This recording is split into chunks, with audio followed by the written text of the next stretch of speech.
परमात्मा को ही नहीं जानोगे तो फिर से आओगे अभी मैं ये बन के आ गया, कल मैं कुछ और बन के आऊँगा तो आते ही रहूँगा। राधे राधे, जय श्रीमन नारायण। दोस्तों कैसे हो आप सभी लोग? उम्मीद करते होंगे बढ़िया होंगे, स्वस्थ होंगे। दोस्तों आज महाराज जी के गौरी गोपाल आश्रम में हुई हैरान कर देने वाली घटना। पति और पत्नी ने कुछ पूछे ऐसे सवाल जिसे सुनने के बाद आप लोग हैरान रह जाएंगे। वीडियो में आगे बढ़ने से पहले आप लोग हमारी इस वीडियो को लाइक करके चैनल को सब्सक्राइब जरूर कर लीजिए। दोस्तों वीडियो को अपने दोस्तों के साथ शेयर जरूर कर दें। गुरुजी प्रणाम, सादर प्रणाम आपको। मैं नैनीताल से आया हूँ सब परिवार, अपने परिवार के साथ। मेरी वाइफ आपकी बहुत बड़ी भगत है। और गुरुजी मेरा प्रश्न ये है कि इसके तो बच्चे हम सब जब उसी परमात्मा से जुड़े थे जो अनंत है, हम भी उसी अनंत से आए, तो परमात्मा ने हमको खुद से अलग क्यों किया? भगवान ने हमें खुद से अलग क्यों किया? भगवान ने अपने से अलग नहीं किया जी।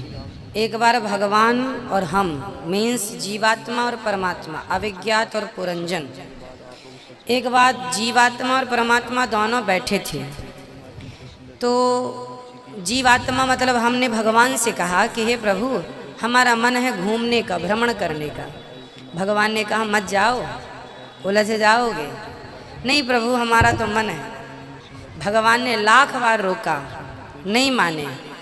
बोले अभी आ जाएंगे वहाँ से। और जो वहाँ के लिए निकले यहाँ के लिए, तो अभी 84 के चक्कर में घूम ही रहे, अभी तक नहीं गए। तो भगवान ने रोका था, ये बात लिखी है भागवत जी में, पुरंजनोपाख्यान में जी। रोका था, मानते कहाँ हैं हम लोग जी।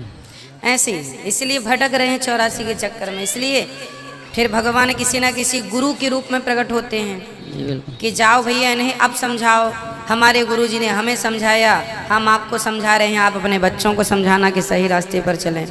तो यही परंपरागत हम लोग सिखा रहे हैं, समझा रहे हैं। तो ये भगवान का ही आदेश है कि चक्कर में ना, इसलिए माया के चक्कर में ना पड़ो, माधव के चक्कर में पड़ो, भगवान के चक्कर में। जी लेकिन जो मोक्ष वाली बात आती है तो पूजा करना, जैसे दिया आरती या जो भी, वो अपनी जगह पे सब ठीक है। जो मेंटली जो होता है मेडिटेशन वगैरह, वो अपनी तरह से वो भी ठीक है। तो लेकिन जो खुद को जानने वाली जब बात आती है तो मैं भी ये नहीं समझ पाता कि इतने प्राणी हैं, हमें ये भी नहीं कह सकते कि वो लोग जानते नहीं हैं कुछ।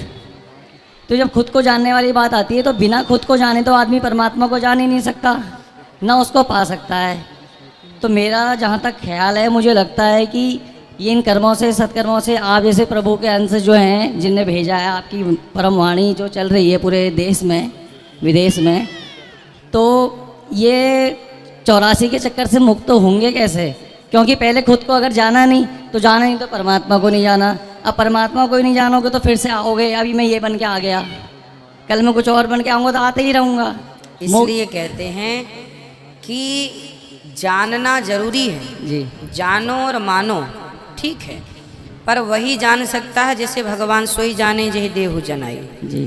भगवान को वही जान सकता। जानने की जिज्ञासा हमारे अंदर होनी चाहिए, अच्छी बात है, पर जान वही पाएगा जिसे भगवान कृपा करके जनाएंगे। ये तो एक बात हो गई। दूसरी बात यह है कि 84 के चक्कर से बचना है तो एक ही उपाय है कि आत्मसमर्पण कर दीजिए कि हे प्रभु मैं जैसा हूँ, आप जैसे हैं वैसे ही प्रभु के चरणों में समर्पित हो जाइए। भगवान आपको वैसे ही स्वीकार करके सदा के लिए जन्म और मृत्यु से बचा लेंगे। जन्म और मृत्यु के चक्कर में बचने के लिए आद्य शंकराचार्य जी ने कहा है कि पुनरपि जननम पुनरपि मरणम पुनरपि जननी जठरे शयनम। बचना हो तो भज गोविंदम भज गोविंदम, गोविंदम भज मूढ़ मते। तो भगवान की भक्ति जो आप लोग कथा सुन रहे हैं, बिहारी जी के दर्शन कर रहे हैं, यही है जो हमें भव सागर से बचाएगा, चक्कर से बचाएगा 84 के। जी तो उसी रास्ते पर आप चल भी रहे हैं। जी गुरु जी। और जो नहीं जान पाए हैं वो सत्संग से जानेंगे। हाँ जी, हाँ जी। कुछ लोग कुछ चीज़ें भगवान की कृपा से, कुछ चीज़ें ऐसी होती है ना, कहते हैं ना जब भगवान जनाते हैं।